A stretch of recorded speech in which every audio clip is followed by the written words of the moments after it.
povedal, že viac než chápať je milovať. Preto je viac byť vďačný a práva. Kto je spasiteľ a kráľ, Že dlaň skladá každý, kto ťa miluje. V oblastiach, že vedela som, že ak teda Boh je, tak určite je to láska. Takže ja som vlastne chcela zažívať lásku a teda keď hľadala som duchovno, tak vlastne ja som hľadala lásku a zároveň mi bolo jasné, že ak teda je Boh Bohom, tak musí mať nejakú moc a musí niečo dokázať. Má dúfať v teba veľmi, daj mi vieru, že v tebe sme nesmrteľní, že čisté srdcia ťa uvidia z očí do očí.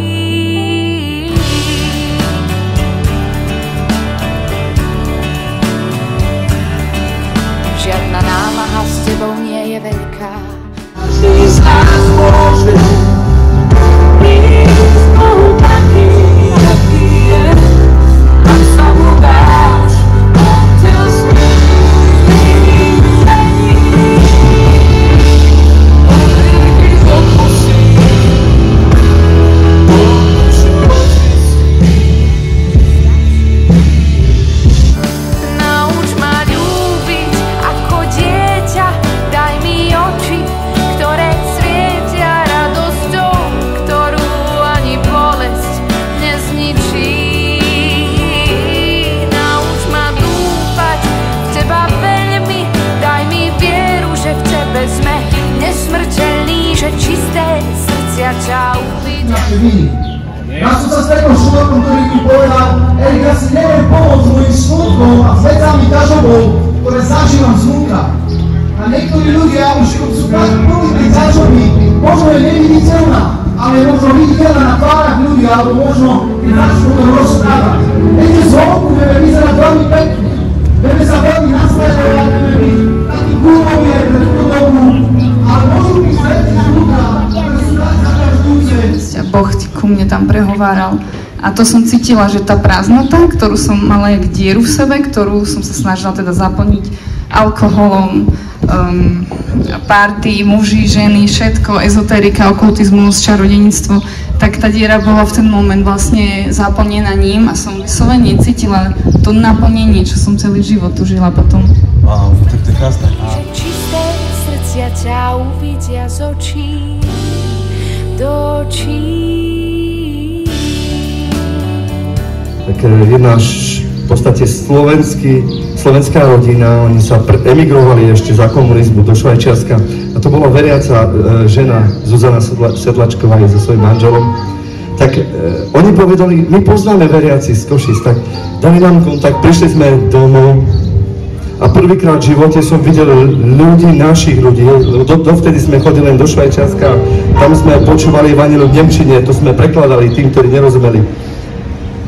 Ale keď som prišiel medzi našich slovenských veriacich ľudí a videl som, ako staré babky v tých ešte krojoch chválili Pána, živého Boha.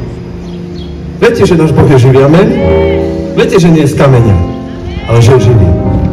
A že žije v našich srdciach. A že nie kostol je to miesto, ktoré Boh si vyvolil, aby prebýval v ňom. Kostol je miesto pre veriacich, aby sme sa mali kde scházať, ale Boh si vyvolil naše srdcia. Boh chce prebývať v tvojom aj v mojom srdci. Keď som videl ľudí, ako chvália Boha, vtedy som plakal ako malé dieťa tam v Košiciach. Potom sme s môj striko a jeho manželka založili zbor v Sabinove a z Božej milosti ja s manželkou sme mohli od začiatku v roku 2000 byť s ním. A v Sabinove zo 7 ľudí je teraz asi 1000 ľudí, 1000 Rómov obrátených po tejto okolici. Aj tu v Prešove máme zbor apoštolskej cirkvi, rómsky zbor, aj nerómsky zbor. Tuto trošku delíme, lebo v nebi už, čo myslíte, ako to bude v nebi? Že bude sekcia, kde budú Slováci, a potom čo my Rómovia, kde my budeme? Však my sme sa tiež tu v Prešove narodili. Kde budeme? Čo si myslíte? V nebi už tak nebude, ako je tu. Tu sa ľudia delia podľa národnosti, podľa kultúry, podľa priorit, tradícií. Ale je Božie slovo, že je len jeden Boh. Neviem, či o tom vieš, je len jeden Boh. Je jeden Pán, Ježiš Kristus. Jedna viera. Žiadna cirkev ťa nezachráni. Môžeš byť zapísaný niekde na nejakej matrike, ale teba nezachráni len živá viera v Ježiša Krista, Syna Božieho. Amen. Je jeden krst. Krst, ktorý človek sa dáva pokrstiť vtedy, keď uverí v Pána Ježiša Krista. A je to vyznáním jeho viery. Je jeden Duch Svätý. Nie je viac. Je jeden Svätý Duch. Je jedna nádej, Božie slovo hovorí. Každý z nás, ktorí sme tu na tomto mieste a kto verí v Boha, nemá inú nádej ako nebo. My inú nádej nemáme. V toto telo ty a ja si nádej nemôžeš položiť, že?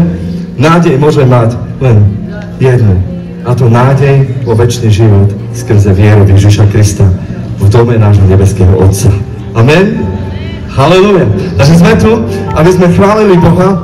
Ak trošku sa pridáte k nám, budeme radi, ale sme tu, aby sme oslavili meno nášho Pána a Spasiteľa Ježiša Krista. Viete, keď som sa dneska pripravoval na to, čo mám povedať, prišiel mi príbeh o boháčovi a Lazarovi. Bol človek, ktorý bol boháč, obliekal sa do drahých šiat, mal všetko, čo si len zmyslel. A pred jeho domom bol chudák, ktorý sa volal Lazar a on nemal absolútne nič. On si prosil, aby len omrvinky sa mohol najesť z boháčovho stolu. Ale boháč mu nedal nič a psi prichádzali a lízali jeho vredy. Ale viete, čo sa stalo? Jedného dňa zomrel aj boháč, aj Lazar. A to tu už bolo dneska zmienené. Každý z nás raz zomrie. Ale otázka bude, čo bude potom? Lebo smrťou nič nekončí. Smrťou všetko len začína. A ten chudák, ten žobrák Lazar, ktorý mi pripomína často rómske etnikum, rómsky národ, ktorý je odsudzovaný, ktorý nikto ich nemá rád, tak ja ti poviem, Božie slovo hovorí, Biblia penel, šun pralamíro. Prví budú poslední a poslední budú prví. Tí, ktorí si myslia, ja som si myslel, že aký som skvelý, ja mám všetko, ja som neviem aký múdry, chodím na vysokú školu a neviem čo. Viete čo? Ja som Boha poznal pri Rómoch, v rómskom zbore. A keď som videl tých bratov Rómov, ktorí keď prichádzali ku mne, oni vyzerali, boli špinaví, nemali nič. Ale viete čo? Oni mali všetko a ja som zistil, že nemám nič. Lebo to všetko, čo mali Ježiša Krista. A ja som mohol mať majetky, ja som mohol mať školy. To všetko pominie. Ale Ježiš Kristus a jeho láska nikdy nepominie. A preto ja žehnám nad slovenským národom zmierenie sa Slovákov s Rómov. Pane, nech skončia vtipy o Rómoch, nech skončí odsudzovanie, rasizmus, diskriminácia, Pane Ježišu, potláčanie. Pane, ďakujem Ti za to bohatstvo, že Slováci a Rómovia budú oslavovať Teba ako jediného, živého a pravého Boha. Amen. Mirka poznám roky a plne sa stretávame a mám fakt super. Nauč ma dúfať v Teba veľmi, daj mi vieru, že v Tebe sme nesmrteľní, že čisté srdcia ťa uvidia z očí.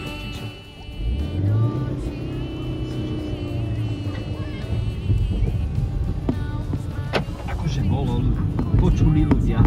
My sme